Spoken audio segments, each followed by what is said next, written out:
IPL 2026 सुरू होण्यापूर्वीच cricket जगात एक असा भूकंप आला आहे ज्याने सर्वांचं लक्ष वेधून घेतलं आहे।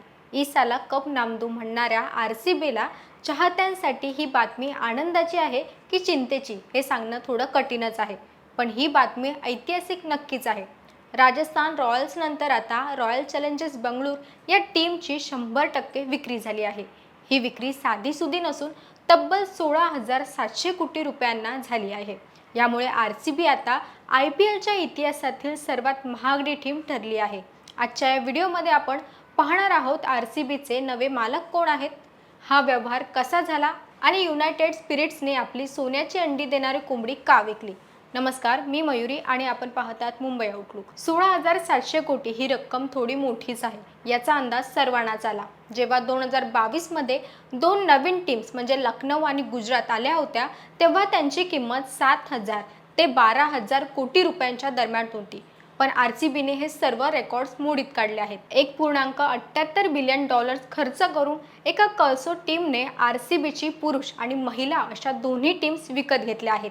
युनायटेड स्पिरिट्स लिमिटेड, ज्यांच्याकडे यापूर्वी RCBची मालकी होती, त्यांनी आपल्या 100% हिस्सेदारी विकून टाकली आहे। याचा अर्थ आता RCBवर जुन्या मालकांचा कोणताही अधिकार उरलेला नाही। आता सर्वात महत्त्वाचा प्रश्न, RCBचा नवा बॉस कोण?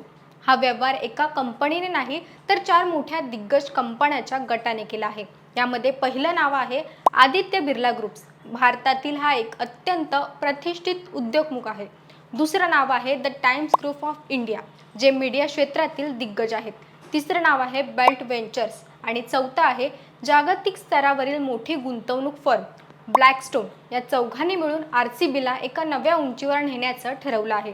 बिर्ला ग्रुपचा अनुभव आणि टाइम्स ग्रुपची मार्केटिंग ताकद RCBला ब्रँड म्हणून अधिक प्रबळ करते। बिर्ला ग्रुपचा अनुभव आणि टाइम्स ग्रुपची मार्केटिंग ताकद RCBला ब्रँड म्हणून अधिक प्रबळ करेल, यात काही शंकाच नाही। अनेक चाहत्यांना प्रश्न पडला असेल की RCB सारखी लोकप्रिय टीम युनायटेड स्पिरिट्सने का विकली। याचे मुख्य कारण म्हणजे कंपनीचे बदललेले व्यावसायिक धोरण। युनायटेड स्पिरिट्सचा मुख्य व्यवसाय हा मद्य निर्मिती आहे।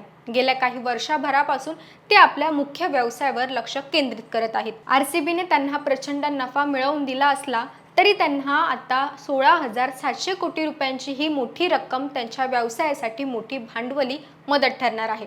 कमी गुंतवणूक त्यांनी RCBला उभे केले आणि आता अढाव्या किमतीत त्यांनी विकून टाकली आणि ही त्यांची एक्झिट घेतली। या व्यवहारामुळे सर्वाधिक फायदा कोणाला झालाय? तर पहिले नाव अर्थातच युनायटेड स्पिरिट्स आहे, ज्यांना गुंतवणुकीवर हजारो पट परतावा मिळाला आहे। दुसरा फायदा BCCIला झाला, कारण या व्यवहारामुळे IPLच्या इतर टीम्सचे व्हॅल्युएशन सुद्धा वाढले आहेत। तिसरा फायदा RCBच्या खेळाडूंना आणि ब्रँडला होईल। नवीन मालक टीममध्ये अधिक गुंतवणूक करतील, पायाभूत सुविधा सुधारतील आणि कदाचित RCBच्या नशिबाचे दरवाजे देखील उघडतील। चाहत्यांच्या मनात भीती असते की मालक बदलले की टीमचे नाव किंवा लोगो देखील बदलला जातो का? सध्याच्या माहितीनुसार RCBचे हे नाव इतके मोठे ब्रँड आहे की नवीन मालक त्यात बदल करण्याची जोखीम घेणार नाही। मात्र मॅनेजमेंटमध्ये मोठे बदल होऊ शकतात। नव्या मालकांचे ध्येय केवळ नफा कमवणे नसून ट्रॉफी जिंकणे हे असेल। RCB आता एका नव्या युगात प्रवेश करत आहेत। 16,700 कोटी रुपयांचा हा आकडा सांगतो की जागतिक खेळात IPLची ताकद आता पुन्हा एकदा वाढली आहे।